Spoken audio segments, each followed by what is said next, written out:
ప్రియమైన సహోదరి సహోదరులకు యేసుక్రీస్తు నామములో శుభములు. దేవుని యొక్క కృప మీకు కలుగునుగాక. ఈరోజు దేవుడు మనకి ఇచ్చిన మాట మొదటి సమూయేలు గ్రంథము 9వ అధ్యాయము 5వ వచనం. అయితే వారు సూపు దేశమునకు వచ్చినప్పుడు మనము తిరిగి వెళ్ళుదుము రమ్ము, గార్ధాభూముల కొరకు చింతింపక నా తండ్రి మన కొరకు విచారపడునేమో అని సౌలు తన యొద్దనున్న పనివానితో అనగా. ఈ మాటలు మనం సమూయేలు గ్రంథంలో చూస్తున్నాం. ఈ సందర్భం చూస్తే సౌలు తండ్రి గాడిదలు పోవడం వల్ల సౌలును పంపినట్టు మనం చూడగలుగుతాం. వాళ్ళు 3 దినాలు వెతికినా అవి దొరకకపోతే వారంట ఒక దేశానికి వచ్చారంట. అయితే వారు షూపు దేశంలోకి వచ్చినప్పుడు, అంటే ఎప్పుడైతే వాళ్ళు తిరుగుతూ అనేక దేశాలు గ్రామాలు చూసుకొని షూపు దేశంలోకి వచ్చినప్పుడు సౌలు ఇక్కడ అంటున్నారు కదా, మనం తిరిగి వెళ్ళుదాము రమ్ము, గార్ధముల కొరకు చింతింపక నా తండ్రి మన కొరకు విచారపడునేమో అని సౌలు తన యొద్దనున్న పనివానితో అనగా. అంటే గార్ధాభములు వారికి దొరకలేదు, గాడిదలు వారికి దొరకలేదు. కానీ సౌలు 3 దినాలు వెతికేసరికి సౌలు అంటున్నారు కదా, గాడిదలేమో కానీ మా నాన్న మన గురించి విచారిస్తుంటారు, మా నాన్న మన గురించి భయపెట్టుకుంటారు, పద మనం వెళ్ళిపోదాము అని తన పనివానితో అంటున్నట్టుగా మనం ఇక్కడ చూడగలం. అలాగా అన్నప్పుడే ఆ పనివాడు సమూయేలు గురించి పరిచయం చేసినట్లుగా మనం కింద వచనాల్లో చూడగలం అనమాట.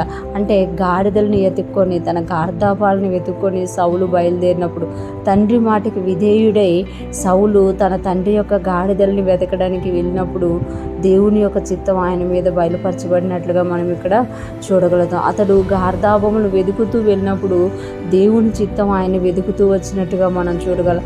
ఎప్పుడైతే ఈ మాట పలుకుతారో కింద వచనాల్లో మనం గమనిస్తాం కదా, ఇక్కడ ఒక దీర్ఘదర్శి ఉంటారు, సమూయేలుని కలిస్తే మనకి ఏదో ఒకటి చెప్తారు అన్నప్పుడు వారు సమూయేలు దగ్గరికి వెళ్ళినట్లుగా మనం చూడగలంట.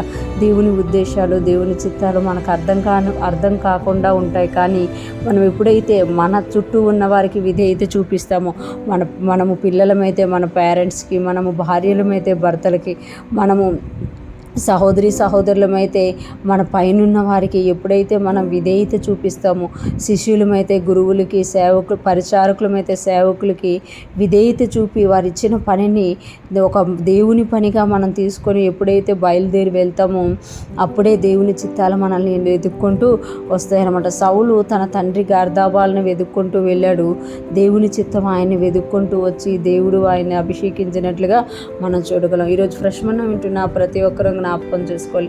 దేవుని చిత్తం మన జీవితాల్లో నెరవేర్చబడాలి అని అంటే మన మీద ఎవరైతే ఉన్నారో వారు చెప్పే మాటను, వారు చెప్పే పనిని మనము తూచా తప్పకుండా చేసినప్పుడు దేవుని చిత్తాన్ని మనము కనుక్కోగలుగుతామంట. ఈరోజు ఫ్రెష్ మనం ఉంటున్న ప్రతి ఒక్కరం కూడా మనము ఎవరికైతే జవాబుగా చెప్పాల్సిందో వాళ్ళ మాట వినేవారంగా, వాళ్ళు చెప్పిన పనిని చేసేవారంగా మనం ఉన్నప్పుడు దేవుడు మన పట్ల కలిగిన ఆలోచనలు మన పట్ల నెరవేర్చి ఆయనకి ఇష్టమైన పాత్రలుగా దేవుడు మనల్ని చేసుకుంటాడు. మనలో ఆయన ఉంచిన ఆయన యొక్క మహిమైశ్వర్యాన్ని బయటికి తీయడమే కాకుండా అది అనేక మందికి ఆశీర్వాదకరంగా దేవుడు చేస్తారు. అటువంటి గొప్ప కృప మనందరికీ కలుగునుగాక.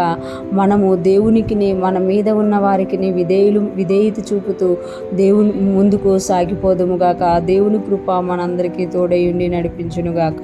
ఆమేన్.